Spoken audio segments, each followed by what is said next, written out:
इस वीडियो के अंदर आप सभी लोगों का स्वागत है। तो आज के इस वीडियो के अंदर मैं आपको सिखाने वाला हूँ कि कैसे आप सीख सकते हो बनाना एक ईयर को। तो ये वैसे मैंने बनाया है, मैंने बहुत टाइम तो नहीं लगाया, लग जाए ज़्यादा 5 से 6 मिनट मुझे इसको बनाने में लगे होंगे। तो इसके अंदर कलर चाहे आप भरो या ना भरो, it is very easy to make. बहुत आसानी से आप इसे समझ भी सकते हो। मैं आपको ये भी समझाऊंगा इसका एक एक पार्ट में क्या क्या वर्क करता है, इसमें क्या क्या चीज़ें होती हैं। तो सबसे पहले हम इसके क्रिएट कैसे करना है, इसे बनाना कैसे। तो पहली बात हमें एक बॉक्स बना लेना। मैंने कोई बॉक्स नहीं बनाया क्योंकि मैं पूरा शीट यूज़ कर रहा हूँ। फिर उसको हमने 3 पार्ट्स में डिवाइड कर देना है, outer part, middle part and the final one is inner part. तो जो आउटर पार्ट है वहाँ पे हमने सिर्फ वो पार्ट बनाना जो कि हमें बाहर से दिखते हैं, यानी कि हमारा ईयर, जिसे पिन्ना बोलते हैं पंजाबी में भी और हम इंग्लिश में भी इसे बोलते हैं। तो पिन्ना जैसे एलिफेंट्स के होते हैं, वो अपने पूरे कान को कंट्रोल कर सकते हैं, बट हम नहीं कर सकते, ठीक है। तो इसलिए हम उन्हें पिन्ना बोलते हैं। फिर हमने आउटर पार्ट में इसे बनाना है। एंड आप ये मत सोच लेना कि ये बहुत ईजी है, हम बना लेंगे, प्रैक्टिस इज एवरीथिंग। फिर हम बढ़ते हैं अपने मिडल पार्ट में। तो मिडल पार्ट जो है वो इन आउटर पार्ट के साथ कनेक्ट है इस पॉइंट से। तो इनर पार्ट में 2 चीज़ें होती हैं, एक होती है ईयर कनाल, जिसे पंजाबी में क्या कहते हैं मुझे तो अभी नहीं पता, बट हाँ अभी के लिए हम ईयर कनाल ही बोलेंगे इसे।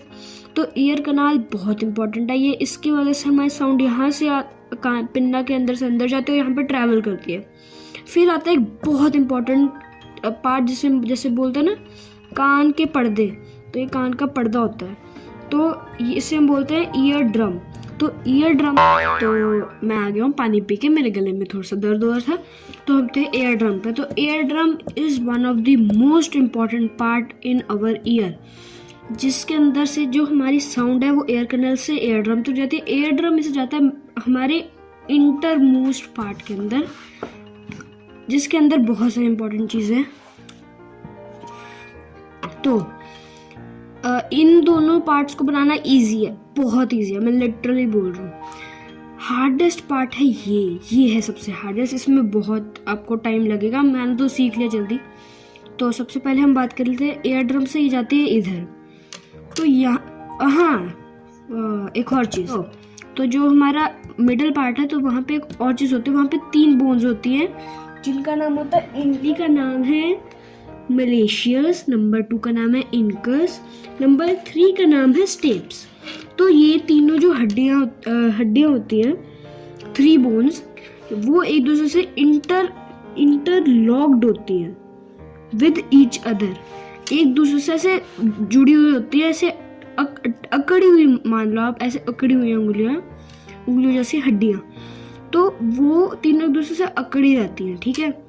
बस हमने मिडिल पार्ट में इतना ही है, और बाकी वाइब्रेशन जाते हैं सीधा के सीधा अपने इंटर मोस्ट पार्ट में, इनर पार्ट भी हम इसे बोल सकते हैं। ये सबसे इम्पोर्टेंट है। तो सबसे पहली बात, ये हमारा ईयर का सबसे इंटर मोस्ट पार्ट है, ये बहुत इम्पोर्टेंट है। नेक्स्ट इसमें ना tubes, it consist of tubes cochlea which are semicircular canal filled with fluid and auditory nerves। तो ये बहुत इम्पॉर्टेंट है। तो जो इसमें फ्लूइड होता है, वो फ्लूइड हमारे बैलेंस को मेंटेन करता है। फॉर एग्जांपल, अगर जैसे बोलते हैं ना कि कान के साथ छेड़ाछाड़ी नहीं करनी चाहिए, तो वो इसलिए कहते हैं अगर आपके कान में कुछ गलत बज गया, आपका एयर ड्रम में कुछ हो गया, या फिर आपके ये जो फ्लूइड को केला में फिल्ड होता है, अगर ये कहीं से भी लीक हो गया, या तो आप अगर यहाँ पे कुछ हुआ तो आप सीधा के सीधा डेफ हो जाओगे, आप बहरे हो जाओगे। बट अगर यहाँ कुछ हो गया, आपका बैलेंस, पूरी बॉडी का बैलेंस खराब हो जाएगा। और जो हमारी ऑडिटरी नर्व्स होती है, जैसे आप लोग बोलते हो कि ये मेरी मम्मी की आवाज़ है, मेरे पापा की आवाज़ है, तो जो ऑडिटरी नर्व्स होते हैं वो आपकी पहचान करने में मदद करते हैं किसी भी आवाज़ के बारे में। और यही 2 पार्ट्स हैं हमारे, जो कि हमारे बॉडी के बैलेंस के लिए रिस्पॉन्सिबल है। एंड यहाँ से ये जो है ना, यहाँ इस एरिया से सीधा जो हमारी क्या बोलते हैं उसे, सिग्नल चलता है सीधा दिमाग की ओर। और एक आखिरी चीज़ जो मैं आपको दिखा देना चाहता हूँ वो है ये स्टेशियन ट्यूब। वैसे तो इसकी स्पेलिंग याद करनी ईजी है, बट जब हम नया नया सीखते तो ये बहुत हार्ड स्पेलिंग लगती है। वैसे अगर आप एक दो बार पढ़ोगे, थोड़ा सा याद करोगे तो ये आपको ईजिली याद हो जाएगा। तो इस वीडियो के लिए बस इतना ही। नेक्स्ट वीडियो में आपको जो भी सीखना होगा मेरे को कमेंट कर दो। मैं सोच रहा हूँ नेक्स्ट वीडियो कुछ धमाकेदार करते हैं, तो आप लोग कमेंट करो, जो भी आप कहोगे मैं वो बनाऊँगा। और अगर आपको कुछ सीखना हो तो वो भी मैं आपको सिखा दूँगा। तो इस वीडियो के लिए बस इतना ही। मिलते हैं नेक्स्ट वीडियो के अंदर, तब तक के लिए बाय बाय।